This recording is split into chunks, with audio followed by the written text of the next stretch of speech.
Adapun yang pertama berkaitan dengan Allah yang memberikan kecukupan, contohnya ada di surat At-Talaq ayat yang ketiga, wa yarzuqhu min haitsu la yahtasib. Dan dia memberikan rezeki dari arah yang tidak disangka-sangka. Wa may yatawakkal 'ala Allahi fahuwa hasbuh. Dan barang siapa yang bertawakal kepada Allah, fahuwa hasbuh, maka dia yang akan memberikan kecukupan. Dan kata hasbuh ya satu akar kata dengan hasib. Ya, jadi hasbuh adalah bagian dari al-hasib. Innallaha balighu amri. Uh, Sesungguhnya Allah melaksanakan setiap urusannya. Qad ja'alallahu likulli syai'in qadra. Sungguh Allah telah mengadakan ketentuan bagi setiap sesuatu. Jadi masing-masing Allah Subhanahu wa taala sudah menentukan kadarnya.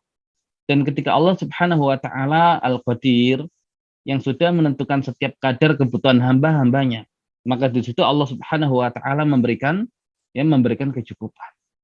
Dan kalau kemudian kita paham setiap yang Allah Subhanahu wa taala takdirkan untuk kita, yang Nabi kita mengajarkan tentang tema keimanan ketika ditanya oleh malaikat Jibril, ya Muhammad, akhbirni anil iman. Wahai Muhammad, kabarkan kepadaku tentang iman. Maka beliau mengatakan antuk minabillah wa malaikatihi wa kutubihi wa rusulihi wal yaumil akhiri wa antuk minabil qadari khairihi wa syarri.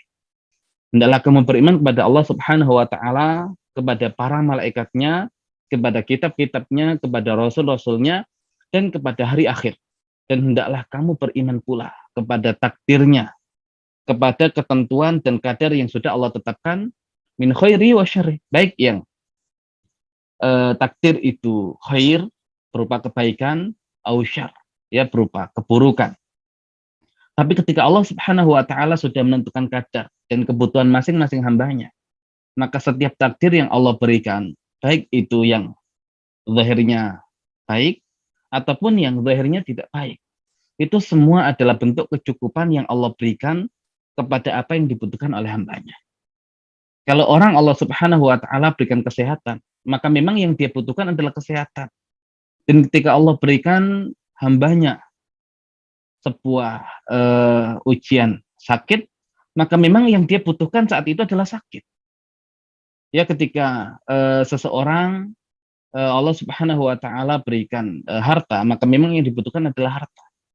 Dan ketika Allah Subhanahu wa taala tahan seseorang itu untuk mendapatkan bagian dari harta, maka memang itu yang dibutuhkan. Jadi seakan Allah Subhanahu wa taala Al-Hasib, Allah Subhanahu wa taala yang Maha memberikan kecukupan dengan melihat setiap ukuran dan kadar yang dibutuhkan oleh hamba-hambanya, maka setiap yang Allah berikan itu adalah bentuk kecukupan.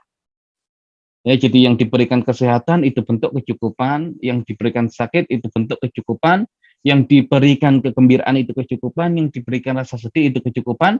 Ya, semua yang Allah berikan kepada kita itu adalah kecukupan. Makanya kalau kita kuatkan lagi dengan Allah Subhanahu wa taala Al-Hamid, yang Allah Subhanahu wa taala ingin memberikan yang terbaik ya bagi makhluk-makhluknya, sehingga dengan kebaikan Allah kita selalu memujinya. Dan ini yang dicontohkan oleh Nabi kita Nabi Muhammad Shallallahu alaihi wasallam ketika melihat sesuatu yang zahirnya menyenangkan, maka mengatakan alhamdulillahi bi ni'matihi tatimmu shalihat.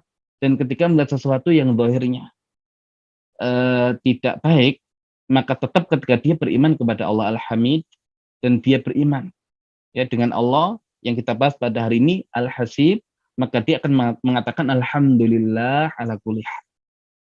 Ya, kenapa? Karena setiap yang Allah berikan walaupun zahirnya kita tidak menyukainya, tapi itu yang kita butuhkan. Bukankah orang yang sakit dia butuh obat? Ya, dan obat itu terkadang pahit. Ya, tapi kemudian tidak ada orang yang mencela ya kepada dokter yang memberikan obat kepada pasiennya. Justru kemudian pasien yang merasa perlu bersyukur bahkan membayar dokter itu. Atas apa? Atas obat yang diberikan walaupun rasanya tidak enak. Ya, atas suntikan yang diberikan walaupun terkadang ya ada rasa sakit yang dirasakan. Tapi itu yang dibutuhkan. Maka Allah Subhanahu wa taala Al-Hasib, ya Allah menakdirkan bagi setiap hamba-hambanya apa yang mereka butuhkan, dan ketika Allah melihat kebutuhan hambanya, maka disitulah Allah Subhanahu wa taala cukupkan penuhi semua yang dibutuhkan oleh hambanya. Maka lagi-lagi kaitannya masalah iman atau tidak beriman. Orang yang beriman melihat itu semua adalah kebaikan, kecukupan yang Allah berikan. Tapi orang yang tidak beriman, yang tidak mengenal Allah, dia merasa Allah tidak baik sama dia. Ya, atau bahkan dia ingkar terhadap setiap kenikmatan yang Allah berikan. Nah, maka ini bedanya. Mereka yang mengenal Allah Subhanahu wa taala dengan mereka yang tidak mengenal Allah dengan kondisi yang sama, melahirkan penyikapan yang berbeda, ya melahirkan sikap yang berbeda. Orang yang beriman cenderung ya hatinya merasa lapang karena dia meyakini apapun yang Allah berikan itu yang dia butuhkan, itu yang menjadi kecukupan bagi dia. Ya, tapi orang yang tidak beriman dia tidak seperti itu.